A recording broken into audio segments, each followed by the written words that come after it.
babiloko wana eza ba chune de temps donc ba se repentir ba bongola motema ba tubela to sambela pona bango pour était ouverte et puis on a volé mais c'est pas la première fois on avait déjà volé. Et quand tu es entré, tu as vu que deux choses manquaient.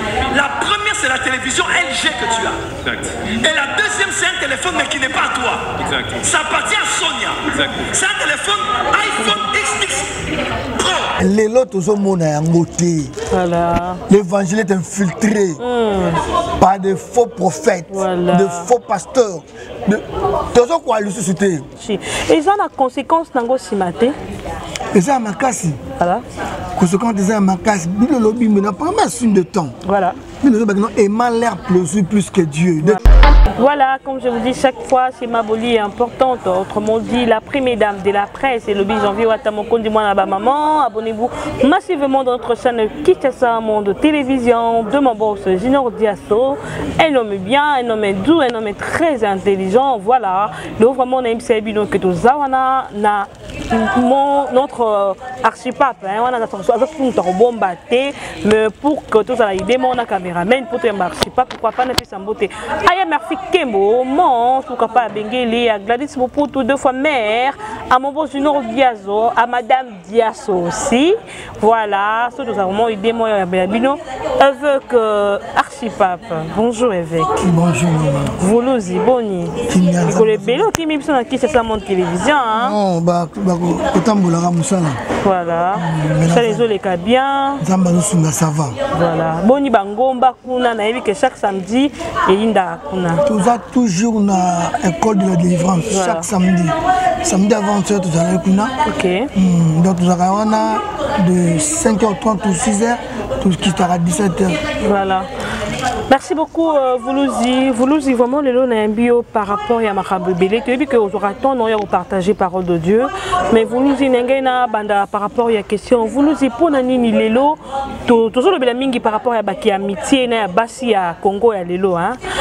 Pour nani lelo de tout comme il découvrir ba jeune fille. Et ça dans la publication mon bélé kana TikTok ba fille ba Mélissa. Ba moi ma bélé. Ah bon? Pourquoi le loko ane commis? En réalité wana moi si aji ba ma belle na yazo pesa ngomboa. Et ça signification nango. Bon, ce sont plus les activités diaboliques. Voilà. Ce sont les œuvres du diable. Ça va signe de temps. Voilà. Moni dans Matthieu chapitre 24. Tant où Christ Jésus zolo benali kambuya fin du monde. Après là qui va signer non. Voilà. Après là qui ngwa bi ezaloko la Sodome et Gomorrhe. Pablo renia Sodome et Gomorrhe ba pédophilie, ba homosexualité, ba bloc wana ba abomination, mutoko bimana nyama et tout ça. Na Sodome et dominati. Voilà. Yango tangu nzamba Christ zolo ba ekozaloko la tangu ya Sodome et Gomorrhe. Voilà. Ndetro mo ko tangu onde komi lokola tangu ya Sodome et Gomorrhe. Ce sont deux filles autres qui ont été à Dubaï et il y a deux autres qui ont été conviés puis ils vont venir mettre le sort trop momona nzamba zo étalé marambo bandé ko sala misala bazo ki bosa na Dubaï yango wana voilà nzamba étalé yango alaini mutuno so mona omoni na jipa kitoko luli jeune fille azo luenda kwa munene we jipa kitoko boye kam ko mbamba agenda osala kuna na Dubaï na Chine na Turquie. Comme ça va moi ma belle. Ça c'est quelle abomination. Papa hier mais ça moi si moi déjà libellé. Est-ce que ils sont moi l'homme est au mégaro hôtel isabiso. Et comme une spiritualité zolobani. La spiritualité juste les alliés qu'on est en contact avec les esprits sataniques. OK. Donc bon on a sa chaîne normalité. Donc à ça incarnation esprit et voilà. continue. Donc là ils ont mis ça tout un démon, tout un esprit. Voilà. Parce que l'esprit on a continué à quatre dans une possession, la corps, âme et esprit na yo. La comme il faut gérer, la comme il faut tambusa yo, donc comme il dicter yo tout ça yo mobile oyo. Nous ça nous melaka ba belle ya basi. Okomi mbanda ya bambua. Okomi mbanda ya ba esprit. Voilà. Donc vie na yo za danger. Voilà. D'accord bomba yo. ozomeli mele mabela boire ya mwasi ya bongo connexion pino salama OK boy ozu connexion mabona nzoto. Merci beaucoup Vuluzi message nini okoko pesa na ba jeune fille ya lolenge ya bongo o déjà ba pratiquer déjà misala wana batika parce que ça va continuer. Ça sera facile batika. Le chemin de l'enfer est ouvert pour na bango. Voilà.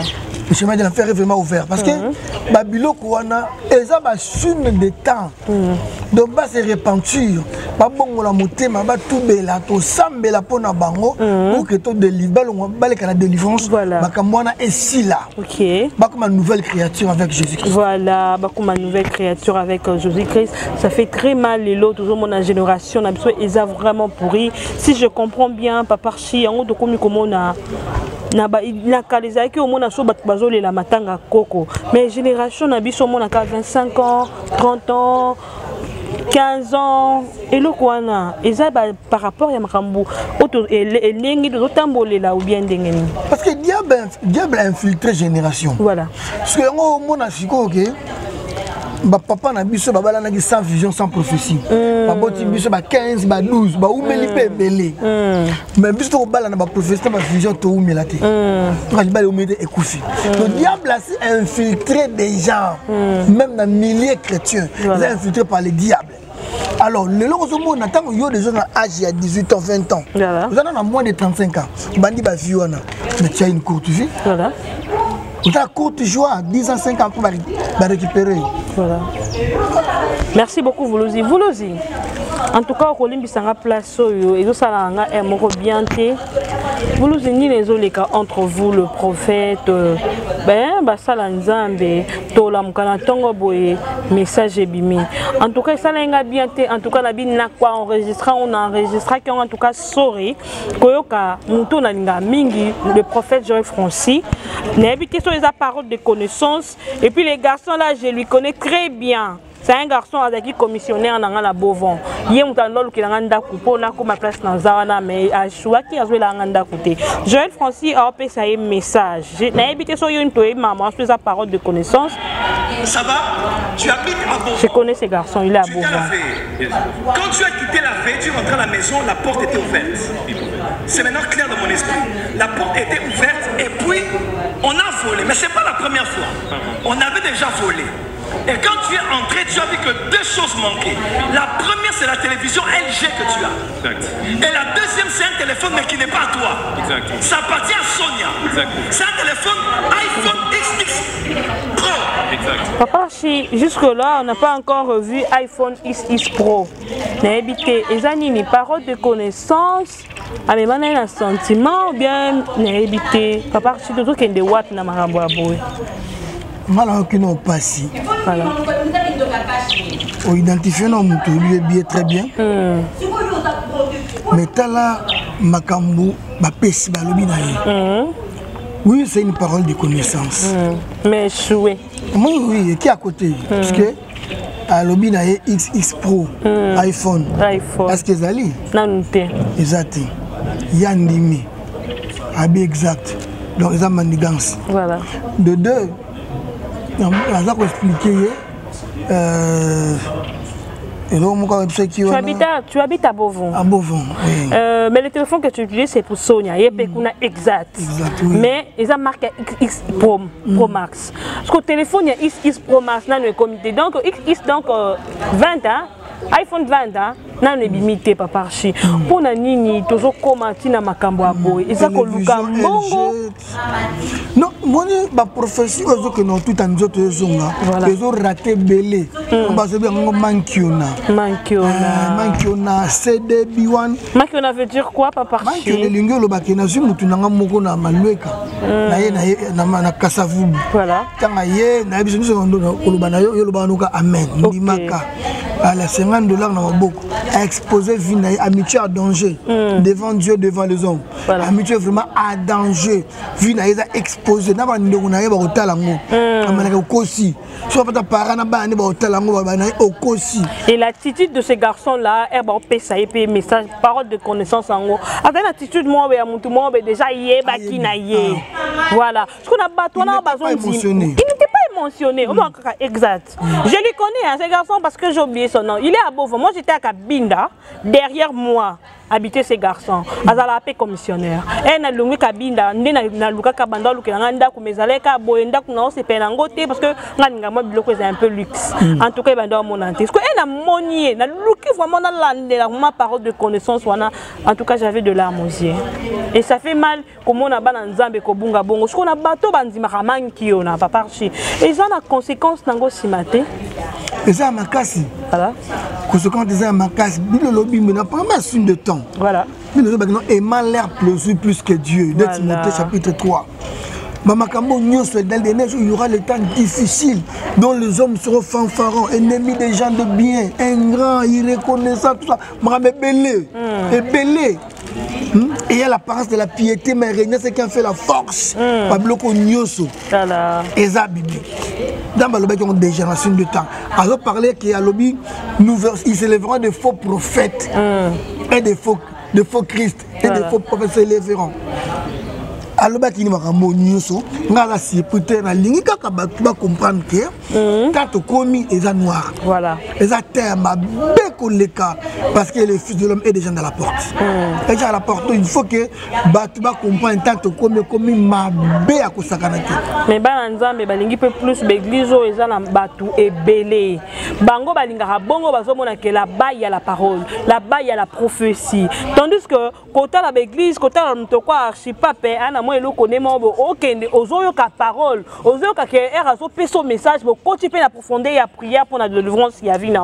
Voilà. Parce que Banzambe na mona bango mingi papa archibo que na l'église où zaka na bato. To éviter. Bato wana eza façon na bango eza c'est bato na penyon sona ba yaka na eza ka bato ka normal. Bon. Moni bato mutu baza ba aveugle. Si un aveugle, oui, conduit un aveugle, ils tomberont tous deux dans une fosse. Donc, ce sont des aveugles spirituels. On va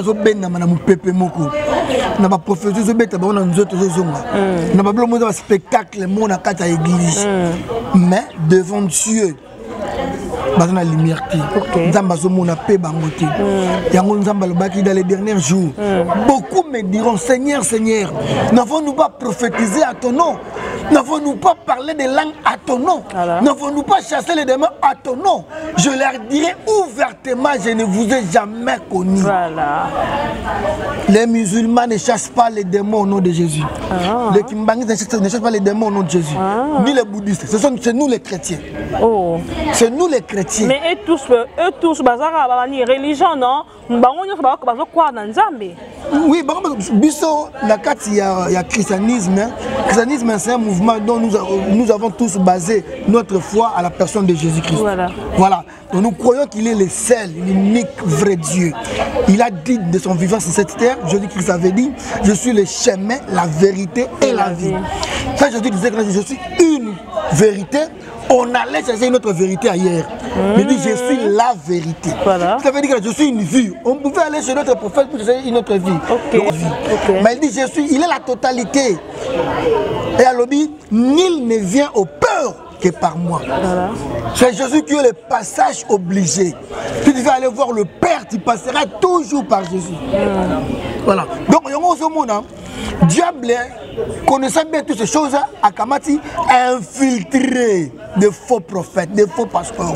Des faux religions. De fausses religions, maman. Moningaï. Naza prophète, Nasali, Moussa, Namboko, Bino Boyebi, Rolobela, Mingezate, Nasali, Moussa, Namboko, Makasi. Nasakola makati soki nzamba pesinga to prier pe 10 jours nzamba lobiti na koloba te so bien faux prophète ma fou voilà na koloba eloko te parce que na boy na loba na nzoto na sentiment moko okendo kuta na retour ya bolo ba prophète akosinga. Merci beaucoup. Il y a des choses au moni tabaye ko Jésus-Christ Lazare a couché. Asibango mon frère Lazare n'est pas mort mais il dort. Je le relèverai le 3e jour. Et ma disciple 3 jours après Jésus-Christ sur bangoke tozonga na nini na ke Nicolas Moussa Lazare na pongi. Lorsqu'il appela la mort le sommeil. Lazare n'est pas mort mais il dort parce qu'il lui contrôlait tous les esprits. Jésus-Christ a contrôle l'esprit négatif comme positif. Christ doit contrôler l'amour. Bible lobby que lorsque l'esprit mauvais venant de l'éternel entra sur Saoul, et péché liboma. Donc l'esprit mauvais venait où? Pas chez le diable, venait de l'éternel. Parfois lobby que non, il est le maître de tous les esprits. On l'a dit maman. Voilà. Donc a bengi liwak pongi que Lazare au lamka parce que azaki na clé aye baki nyoso yo za na clé to za ne loté on le bana mutu que non non on a tel numéro tel voilà le problème on a côté boy maman est-ce que nyoso wana ça fait quoi devant Dieu au moins appelle mutango atikali pe ko bongola mutema te les gens n'ont pas besoin de ça. Et le salaire que Jésus-Christ a témoigné, Jean, c'était pour la repentance. Voilà. Repentez-vous. Quand le royaume de Dieu est proche, Jean a dit qu'il sa maladie. Mon côté, a télémis sa coca. Mon côté, mais Christ a témoigné comme le plus grand prophète. Il est le plus grand. Avec tous les prophètes de Botemel Mwabasi, Mouta plus que Jean Zate. Kaye Mogo. Mais les autres sont l'évangile est infiltré par de faux prophètes, de faux pasteurs. Tous ceux qui ont ressuscité. Ma sœur, nous sommes à Pointe Noire. Tout est à dans la conférence. Maman, en 2008, j'ai vu que pasteur de terre qui a emballé foule la prophétie. Na mitaliti amale ful na prophétie ya makasi aoki nzamba ebisinga ebiete asengi batumbongo bazoya kokima zo na ba télévision Nathalie semence ya kati na ye voilà ezo pousser makamano surtout on n'était pas diable ça cette semence là venait du diable. Na zu micro na ke na parole. Na prêcher qui a sauvé vous de cette génération perverse. Na tei parole, na tei parole, na tei parole. 2 jours après ça, na sakola mutu moko kaka mutu moko. Voilà. Papa nga aussi milenga Jeep ya Cherokee. On peut na Pointe Noire wana. 3 jours après, en fait on est au Lucaranotel. Abidanga Musanzambo musika. Mais yazo kanisa neti. Nazana bavola ya leta. Ouais, c'est non comme quoi bino kota. Meki. A kokinga ité. Voilà, ça veut dire Simba place quand Simba place mo ya likolo. Ngabi na Simba Jésus. Amen. Na ko trahir, je peux tout faire. Voilà. Maman, je ne peux pas trahir mon alliance avec Jésus. Voilà. Na ko Simba kaki satan mukolo moko te. Amen. Non. Voilà. Il ne mourra pas. Papa Chi, en tout il est venu en retard. J'étais laissé le temps de parler au lobby, mais l'homme benengue kana isimba mawana et par rapport au lobby maman musulman, il y a ba islam et musulman et tout ba blomo à Bongo. Apparemment ba musulman, ba bouddhiste ba moko ta lo la terre. Que la passe ba le gars par Jésus. Jésus-Christ est le seul chemin à la lumière de la parole que nous lisons. Mais ba musulman pe ba banga nzambe au moins na bango bazana ba principe na bango moko papa Chi au moins na landi principe et puis na souka pa moni eloko ndo wana ni fezaka nini au moni Bible lobby voilà car Dieu a tant aimé le monde qu'il a donné son fils afin que quiconque croit en lui ne périsse point mais qu'il ait la vie éternelle afin que quiconque Moutounionso croit en Jésus il aura la vie afin que quiconque de Ozala américain français Ozala na continent Nyonso Ozala nani o musulman o bouddhiste o nani mutobe kankaro Ozala nani Ozala kata quiconque ok Ozala kata quiconque afin que quiconque croit en lui amen Ozala kata quiconque afin que quiconque croit ah ça veut dire ma terre na ba terre bango ba mema bango na libungi si je comprends maman big Jean 3:16 oyo za clé ya sali afin que quiconque croit en lui Voilà. Tu comprends qui? Crois en lui. Merci en Jésus, le Fils bien-aimé. Voilà. Que Dieu avait envoyé sur la terre. Voilà. Merci beaucoup, Papa Archie. Merci qui aime beaucoup en Jésus. Pourquoi pas ex-magique Mananga. Il faut toujours croire en Dieu. Pourquoi pas aussi à Gladys Mompoto, la maman de deux, maman na Yohan. Papa Archie. Tu le toujours que tu la kaoé tango eke pour nous partager parole de Dieu. Mais yango te peki si ko tu na pe mituna et là on y a sika ya sangwa malamu mais biso lelo na Kinshasa mon télévision parce que au bunga ki biso moi mukie mikolo ezaki zamba voilà kaka maman. Voilà na Kinshasa Monde TV. Na Elibino toujours voilà. Prédication, il y a école de la délivrance. Voilà. Voilà, Fifi Waston, vraiment Papa Archie, Tangoïke, Babarani, mais Babarani plateau pour partager parole de Dieu, tout qui vraiment est sengwa. Quand tout le monde a des questions, vous êtes qui dans mon quoi, Sarah Bolingo, la première dame de la presse, hein, et le vit vraiment. Janvier Watamoko du moins là-bas, maman, le lot vraiment mon kinga. Papa Archie, que Dieu vous bénisse. Tout ce qui est vraiment plateau pour nous partager parole de Dieu. Merci. Tout partager les Lubanzam. Au Moni, tant au Kominango, nous sommes infiltrés par des faux pasteurs, par des faux prophètes, des faux serviteurs. Les serviteurs du diable qui se déguisent aux serviteurs de Dieu. Mais bien aimé dans les Seigneurs. Na limite partager le Gomoko. Na livre à Jean. Na livre à Jean. Dans Actes des Apôtres. Gloire à Dieu. Actes des Apôtres. Chapitre 10. Verset 38.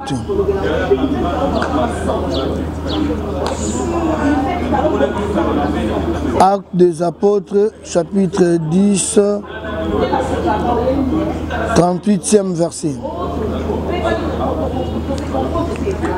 Vous savez comment Dieu a oint du Saint-Esprit et de force Jésus-Christ de Nazareth, Jésus de Christ de Nazareth, qui allait de lieu en lieu faisant du bien et guérissant tous ceux qui étaient sous l'empire du diable, car Dieu était avec lui. Vous savez comment Dieu a oint du Saint-Esprit et de force Jésus-Christ de Nazareth, qui allait de lieu en lieu faisant du bien et guérissant tous ceux qui étaient sous l'empire du diable, car Dieu était avec lui. Jésus a été oint du Saint-Esprit, uniquement pour faire du bien. Bien aimé dans le Seigneur, Jésus-Christ est venu sauver le monde. Il est venu sauver l'humanité tout entière. Sa mission, c'était de sauver le monde. Ayana Mokili, le kola, cadeau, tata apeshi Mokili, pour na kobikisa Mokili. Jésus-Christ de Nazareth. Et la Bible dit, Dieu l'a oint du Saint-Esprit et de force. Il allait de lieu en lieu. Bien aimé, tout au long du ministère à Jésus-Christ sur la terre, il n'a jamais maudit. Jésus a maudit que l'arbre. Il n'a pas maudit l'homme. La première personne qui devait bénéficier à la malédiction de Jésus, c'est l'être Judas. C'est l'être Judas. Mais Jésus n'a pas maudit Judas. Moutou a livré na mabazo signé acte de mort na yo. Aza mina ote. Aza ennemi na yo. Moutou alobaka moutou aluka ko bomangai. Akoza moninga na ngate aza ennemi sikina ko lobisa ka été. Non, faut avoir le cœur de Jésus. Qu'est-ce que Jésus-Christ a fait? Tant que Judas a repéré bisabi, azo bengi ami. Abi un ami, c'est par un baiser que tu livres le Fils de l'homme. Tous les prophètes de la Bible ont maudit. Élie a maudit. Moïse a maudit, Élisée a maudit. Dans le temps, il va belé bango nyonso, ba maudit ça batou. Seul Jésus-Christ n'a pas maudit. Pendant 33 ans et demi, cet homme a vécu sur la terre, il a maudit personne parce que sa mission, c'était de sauver l'homme. C'est pourquoi il ne pouvait jamais maudire l'homme par lequel lui est venu sauver. Gloire à Jésus. Gloire à Jésus.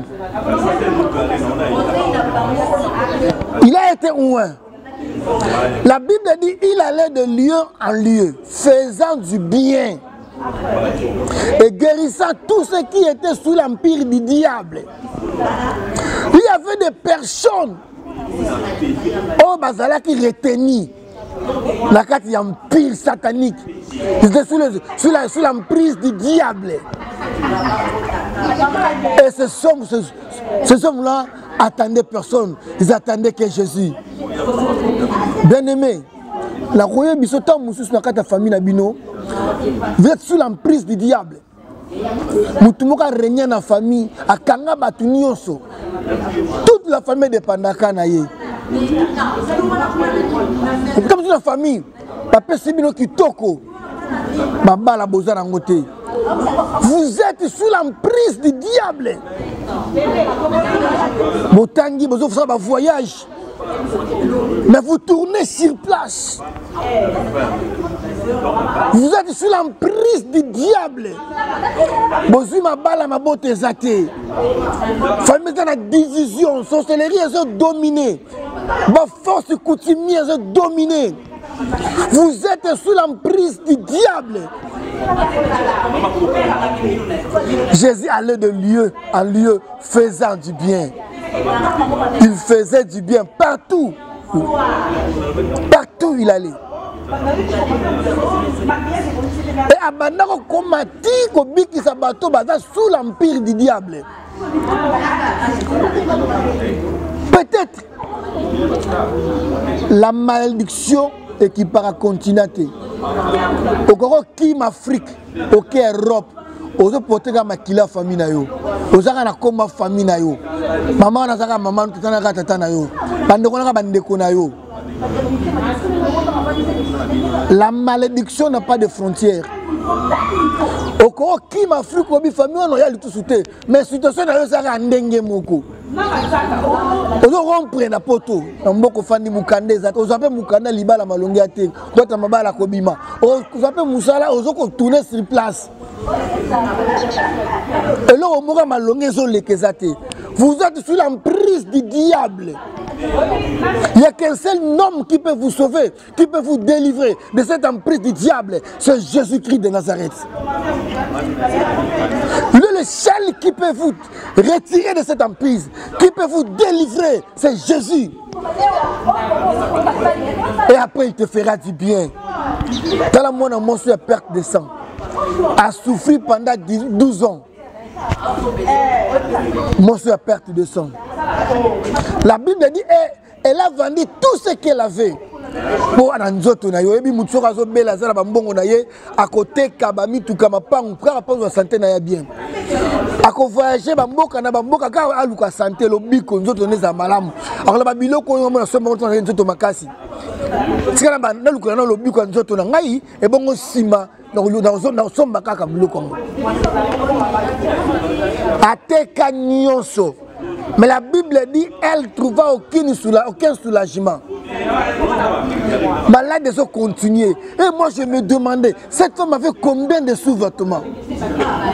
Maman, yo pasaka na période masculine, le monaka 3-4 jours ndenge lembisaka, ndenge salaka. Musuku ba belaka. Ba déchets était tant ebimaka. Solonez ala nango. Mais moi na moi so ya passé temps pendant 12 ans. Pendant 12 ans. Quand les sons y ta lisusu. Pour maquiller na maquiller zotanga. Baninga batiki famille tiki bato rolanda mo pao bato landa yo oh mère de mère bato landa ye patron de patron oh sœur na biso a solo la bien. Mais tant akomaki na pasi wana batika ye bato nyoto baza simano lelo pozo monango Bati baso lando lelo parce que aux a la capacité au pesa et répondre à besoin na bango. Pas $500 au pesa, 5000 au pesa, oui. Mais j'ai un problème. J'ai un problème. Qui est prison 30 ans. J'ai maladie moko et fan de loca à 2 ans. Au moins on soustrait hein. Bon yate. On a volonté 3 mois 4 mois 6 mois une année balembi. Moi na moi so batika ye même famille bengana ye na ndako ye moka sombo bacha libanda solo makile zo tangi zo kanga ma place moko solo akaleka na banzinzi qui pouvait faire du bien à cette femme le sacrificateur basako le kawana le souverain sacrificateur des scribes, de pharisiens, le sadducéen, qui pouvait consoler cette femme? Qui peut citer? Oh, mais un jour, cet homme de 33 ans, qui a bouleversé l'histoire de l'humanité, Jésus-Christ de Nazareth, le ressuscité de matin de Pâques, la Vierge fleurie d'entre les morts, l'arche sacré du temps de la fin. Un jour, cet homme Jésus passait par le même chemin. Et la Bible dit que cette femme a entendu que c'était Jésus qui passait. Alléluia. Elle n'a pas entendu que c'était un prophète qui passait. Non, elle a entendu que c'était Jésus qui passait. Jésus est la seule personne qui peut vous amener la solution à votre problème, qui peut vous guérir de cette maladie. Il est la seule personne. Seule personne pour récupérer le konayo. Jésus est capable. Moi, si on a Bible, elle disait dans son cœur, si j'ai pu toucher son vêtement, je serai guéri. Cet homme Jésus, sa conception c'est un miracle. Sa grossesse, miracle. Sa naissance, miracle. Son ministère, miracle. Sa mort, miracle. Sa résurrection, miracle. Son ascension, miracle. Et sa venue sera aussi miracle. Moi, l'équipe par derrière à Sindika Kailamba Yesu. La Bible dit aussitôt la perte de sang s'arrêta. Et Jésus a dit, qui m'a touché? Pierre a dit, Seigneur, tu vois la foule qui te presse. Et tu dis, qui m'a touché? Christ a répondu à Pierre, j'ai senti une force qui est sortie de moi. Et le remoko est bimikatinangai, et comme bimisamoutou en prise, il y a Satan. Et comme bimisamoutou en prise, il y a maladie. Et comme bimisamoutou en prise, il y a condamnation. Bien aimé, voici mon numéro. Plus 243. 89 41 43 840 00 243 89 41 43 840. Bien aimé, Benga. Oko bimba en prise, ya diable. Au salamate pose aux la victime. La Bible dit que la perte de sang s'arrêta. Jésus-Christ est venu, est allé sortir cette forme de la prise du diable. Il est le même. Il n'a pas changé, il peut aussi faire pour toi. Après, il peut na kati ya prison zanango. Kobimisa bana na yo, libota na yo, mobali na yo, mwasi na yo, activité na bino e bimba na kati ya prise ya Satan. Oh, gloire à Jésus. Merci. C'est le prophète Archipape Mbomba Yves Samba, André de Kinshasa, Monde TV. Chez le président Junior Diazo Nzamba Pambolayo et Diedo Diazo, mon évangéliste Nzamba Pambolayo, Maman Sarah Bolingo, ma sœur d'alliance Nzamba Pambolayo. Mes bien-aimés, Tosambila, Benga, Tosambila, Benga. Seigneur de grâce, Dieu de miracles. Merci pour notre temps qui toque au Pessibiso. Nous avons moutonio sur la vidéo. Seigneur, écoutez, abima en prise, il y a diable. Alors, au salaye bolam. Abima en prise, il y a sorcellerie. Au salaye bolam. Au nom de Jésus-Christ. Amen. Ma salutation est allée juste. Na maman Gal Kisuka. Nzamba pambola yo musali nzambe. Maman Nicole Kayembe, Nzamba pambola yo. Vraiment docteur Papi Matondo grand homme, Nzamba pambola yo. Pasteur Sœur Marc Nzamba pambola yo, basala nzambe nyonso. Maman Gina Bokango, Maman Gina Bokango la banquière, Nzamba pambola yo. Vous allez kende liboso. Groupe Nyonso, les amis de Gina Bokango, les amis de Gina. Groupe Nyonso, il y a les amis de Ida la Grande. Groupe Nyonso, Nzambe apambola bino, bolamu ya Nzambe zala partage na bino au nom de Jésus-Christ. Amen.